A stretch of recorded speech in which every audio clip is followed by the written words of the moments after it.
I went an entire month without buying a single thing, and I'm going to show you how I did it in this video.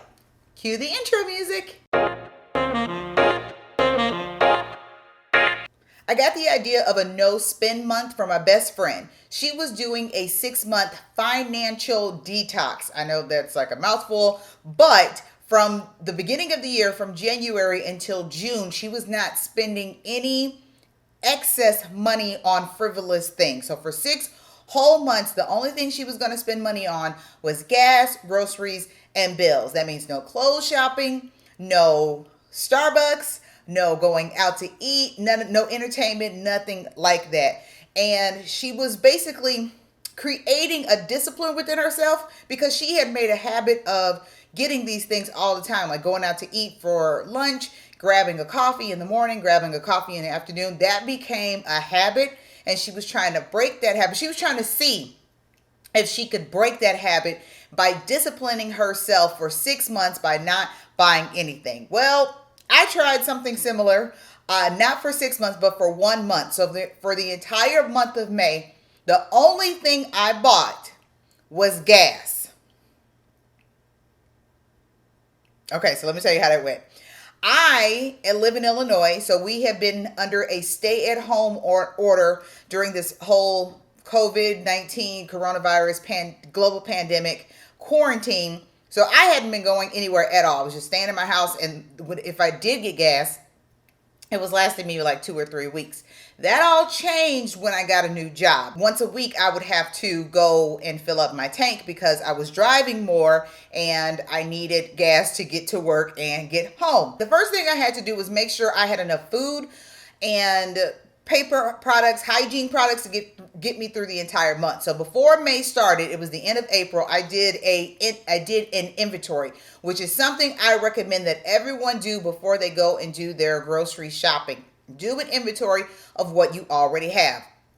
I checked my linen closet to see how much toilet paper and paper towels I had. I had enough to get me through an entire month. I checked my bathroom to see if I had enough hygiene products, meaning body wash, soap, toothbrush, toothpaste, mouthwash, deodorant, lotion, and I had enough of that to get me through the month. Then I checked my bathroom sink to make sure I had enough feminine products, whether you use pads or tampons, panty liners, whatever. I wanted to make sure I had enough of that to get me through the month, and I did. Then the pied de resistance, I went to the kitchen to see if I had enough food to get me through the month. So I checked the refrigerator, obviously, to see what I had, what was perishable, what I needed to eat immediately. Then I checked the freezer. What is something I could eat for breakfast? What can I eat for lunch? What can I eat for dinner? Check the pantry. What is a breakfast item? What is a lunch item? Dinner, blah, blah, blah, blah, blah. So that was all done before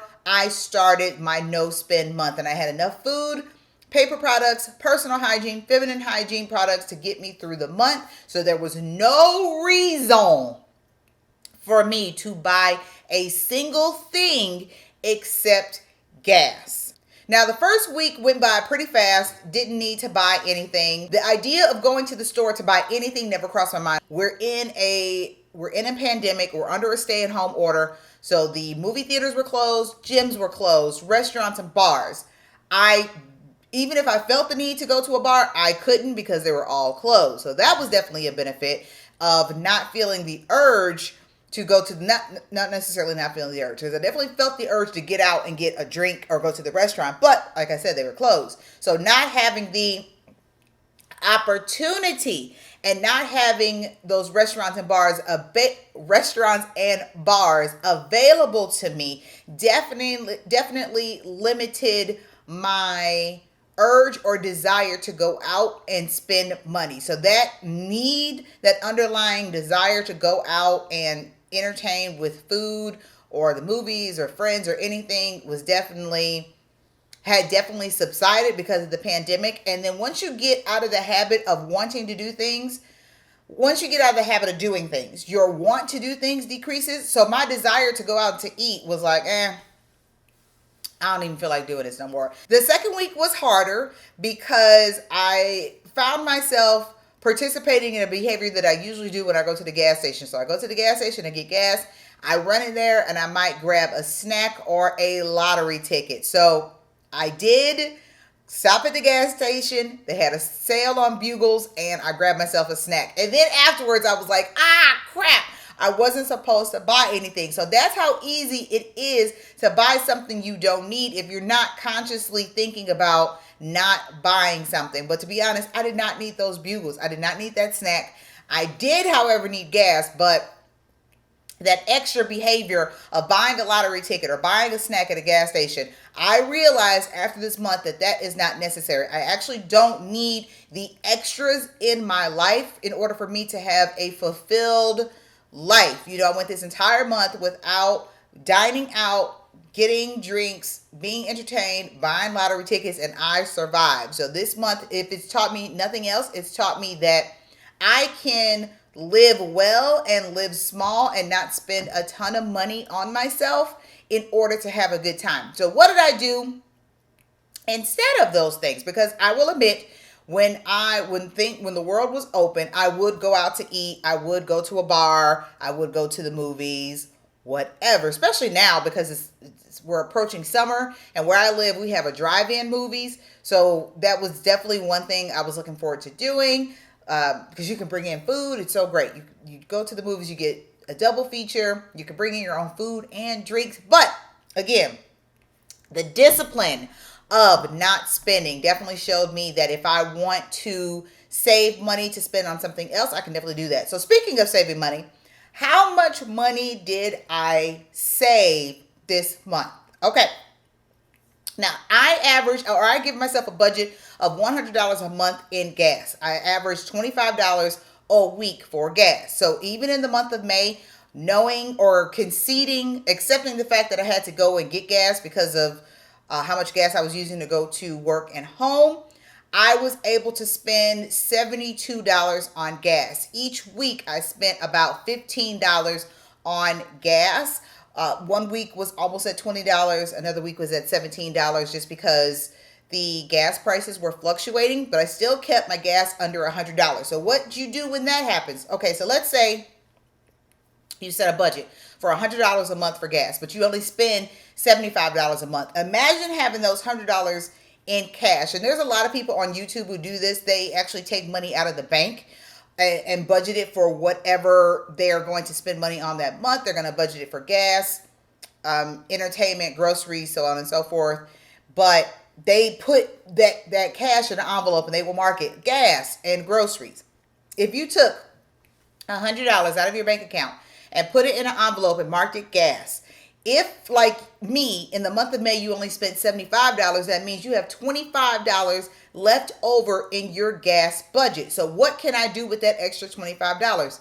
I can put it in my savings account, or I can put it in my emergency fund. I made a video about emergency funds and what that is and what it means to have a runway, which I will link right here. It's a great video about savings and saving for a rainy day. So you can take some of your leftover money from your budget and put it into your emergency fund. Or if you want to create a specialty fund, like a vacation fund, a graduation gift fund, or new car fund, whatever that specialty fund is, the money that's left over from your budgeted items, you can put that money into your specialty funds, and which will help you get to your goal faster, especially if it's something tangible like going on a vacation or buying a car. All of that money is just helping you get to the goal that you set for yourself within that account or within that fund.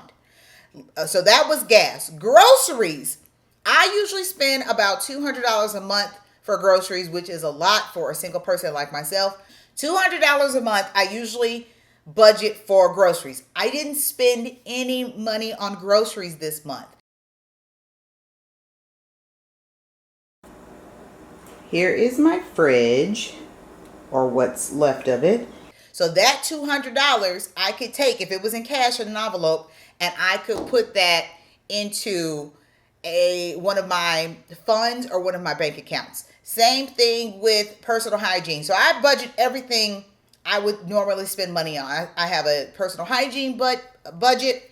I have a fast food budget. I have a restaurant budget. I have an entertainment budget. I have gas, groceries, rent and bills. Okay, so I take the reason why I break down my finances like that is to help me see where all of my money is going when I get paid. So all of my money is direct deposited into my account, and then I can rectify that with my budget and how much I've spent so far on my budget, and that will just tell me where I am in my spending for the month. My cell phone, my car insurance, anything that I pay out a month is tracked, and then I compare it to my income, which is really helpful when it comes to saving, staying on budget. And this month of this cleanse of spending for the month of May has definitely helped me to realize that I don't need as much as I thought I did. I was able to survive on everything that I had in this house, and I realized that I didn't need all these extras in order to survive or be happy with my life. You might say I took a minimalistic approach to spending this month, and I would have to agree. Minimalism is basically living small, having less, surviving on less, and still being happy with what you have, being content. And that's exactly what I did. I was content with everything I had in my pantry as far as eating goes. The clothes I already had, I was content with that. I didn't feel the need to buy more clothes. I was content with not going to bars. I couldn't go to them anyway because of this pandemic, but it was definitely refreshing to live on less and take a minimalistic approach to my spending and my savings and my budget and my income. And I feel really proud of myself for having gone an entire month without spending. And I think you guys could do it too if you do like I did and make an inventory of what you have, set some rules of what you're going to spend money on. My number one exception was gas. That was the only thing I was going to purchase. And I'm very proud of myself that I only made one mistake, and that was with the bugles at the gas station. But I recognize that bad habit of buying extras when I go to the gas station. I acknowledge it, and I acknowledged it, and now I am actively rectifying it, that when I go to the gas station, I don't go into the gas station. I'm only going to pay at the pump. And that behavior change is going to make it easier for me to not spend money on non-essential things when I go to the gas station. So put some habits in place and some behaviors, change your behaviors in your life that will make it easier for you to not spend that extra money on you, to not spend money on non-essential things. So if you know that you typically get a Starbucks coffee every single morning, then take a different street so that you don't drive past that Starbucks, so you're not triggered to go and buy Starbucks in the morning, and you save that money. And then calculate how much money you spend on average at Starbucks. And if it's $40 a month and you didn't buy Starbucks that month, then put that $40 in those specialty accounts or those funds like I was talking about earlier. Well, that's all I have for today's video, guys. This video was about my no spend month of May and how I did a spending cleanse and a financial detox and was successful minus one little slip up. I hope you guys enjoyed this video. If you did, give me a like because I appreciate those thumbs. If you want to see more videos from me, then hit that subscribe button and also click that notification bell so you are alerted whenever I upload a new video. I make videos about things that affect singles in their everyday life. So I'm talking about finances for one, cooking for one, and lifestyle stuff for singles, like solo travel, being your own accountability partner in your fitness journey, all of that good stuff. So again, subscribe if you want to see more videos about that. Follow me on all of my social media at JSoExtra. And if you want to have a deeper conversation about what it means to be single in 2020 in this pandemic, then make sure you join me in my private Facebook group called Team So Extra. We are actually starting a book club, and the first day is Wednesday, June 3rd. So I hope to see you guys there. The book club is all about self-help books. So whether it's personal or professional development, we are going to make ourselves better. First book is Claim Your Power by Mastin Kipp. Again, the book club starts Wednesday, June 3rd. We're going live at 6 p.m. Central Standard Time. Make sure that you join the private Facebook group Team So Extra in order to be a part of the book club. And I will see you guys next time in another video. But in the meantime, stay safe.